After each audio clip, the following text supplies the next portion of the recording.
चा हा विषय, त्याच्यावर काही ना काहीतरी कुठलं ना कुठलं तरी काम सुरू होतं, पण प्रत्यक्षात जे काम सुरू झालं तर ते सर्वेचं काम होतं. ते 23 जानेवारीपासून सुरुवात झाली. 23 जानेवारी ते 31 जानेवारी पर्यंत होतं आणि नंतर आम्ही आणखीन 2 दिवस वाढवलं, कारण याचा जो आवाका होता आणि जी व्यापकता होती तर ती पाहता एवढं याला थोडा टाइम जास्ती देणं आवश्यक होतं. ऑफकोर्स याच्यामध्ये रेव्हेन्यू ऑफिसर्स, सगळे सरकारी अधिकारी, टीचर्स वगैरे जेवढे होते त्या लोकांची फार मोठी मदत झाली. आणि मगाशी जसं माननीय मुख्यमंत्री साहेबांनी सांगितलं की खूप जवळजवळ 3-1 लाख लोक याच्यामध्ये इन्व्हॉल्ड होते आणि त्यांनी जर का हे केलं नसतं तर हे एवढं मोठं काम पूर्ण झालं नसतं. यामध्ये मी तुम्हाला आणखीन एक सांगू इच्छितो की याच्यामध्ये आम्ही जी मेथडॉलॉजी वापरली आहे ती मेथडॉलॉजी एक्सटेन्सिव्ह फील्ड सर्वेची आहे, एक्सटेन्सिव्ह फील्ड रिसर्चची आहे मेथडॉलॉजी.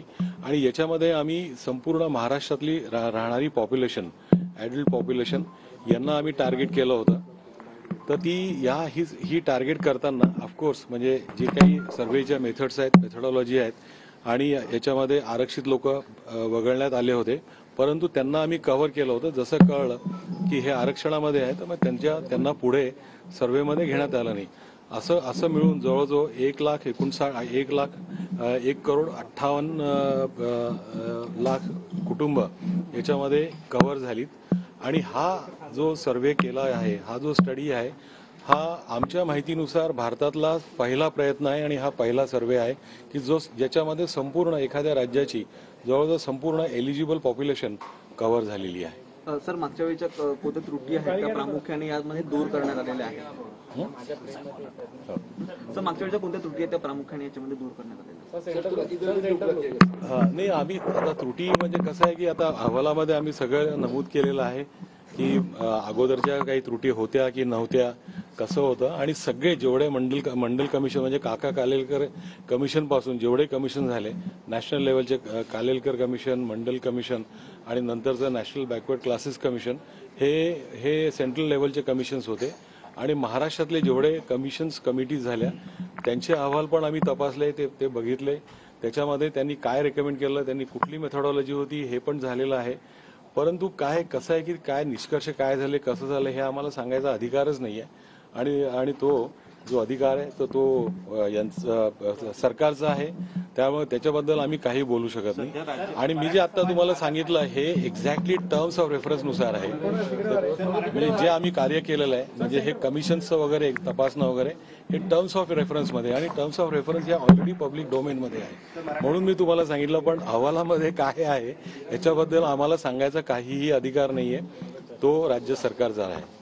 मराठा समाज मागास आहे का हे तपासणं या आयोगाचं काम होतं, सर्वेक्षणाचं काम होतं. मात्र आता कुणबी प्रमाणपत्र ज्यांना मिळालेले आहेत त्यांना हे आरक्षण या अहवालाच्या त्याच्याबद्दल मी कुठलंही भाष्य करू इच्छित नाही, कारण आम्हाला तो अधिकार नाही आहे. आम्ही पुन्हा सांगतो की हा अधिकार आम्हाला नाही आहे. आम्ही जे काही कार्य केलं ते सांगितलं आणि ते कार्य आता आमच्या अहवालामध्ये तुम्हाला दिसेलच. तो योग्य काळामध्ये सरकार त्याच्यावरती जो काही निर्णय घेईल त्यानुसार तुम्हाला पुढील माहिती मिळेल. हिंदीमध्ये थोडक्यात.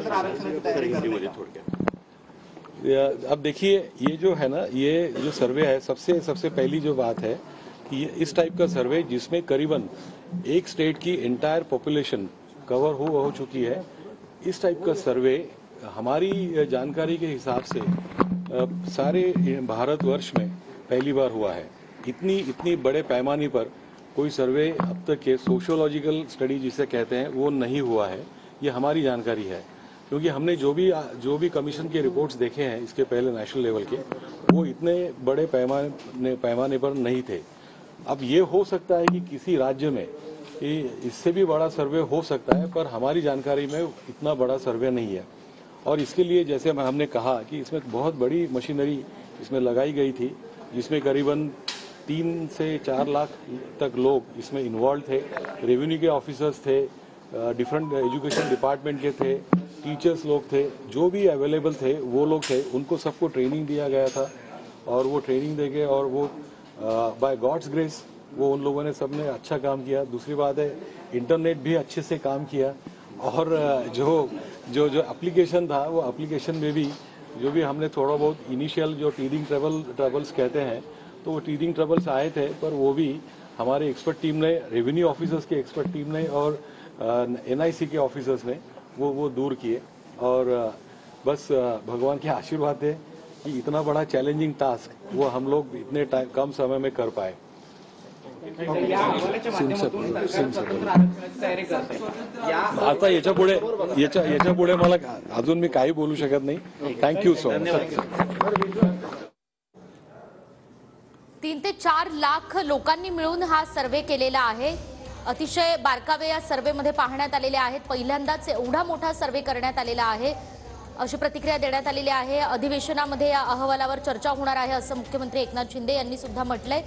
अहवालात काय आहे हे सरकारच सांगेल आणि त्यासोबतच अहवालाबाबतीतले हे बारकावे सुद्धा देण्यात आलेले आहेत। ओबीसी आरक्षणाला धक्का लागणार नाही असं मुख्यमंत्री एकनाथ शिंदे यांनी सुद्धा आश्वासन दिलेलं आहे। 3 ते 4 लाख लोकांनी मिळून हा सर्व्हे केलेला आहे। सर्व बारकावे यामध्ये तपासण्यात आलेले आहेत। मंत्रिमंडळ बैठकीमध्ये हा अहवाल ठेवला जाईल असं मुख्यमंत्री एकनाथ शिंदे यांनी सुद्धा म्हटलंय। 20 तारखेला विशेष अधिवेशन होणार आहे आणि विशेष अधिवेशनामध्ये मराठा आरक्षणाच्या या मुद्द्यावर चर्चा होणार आहे।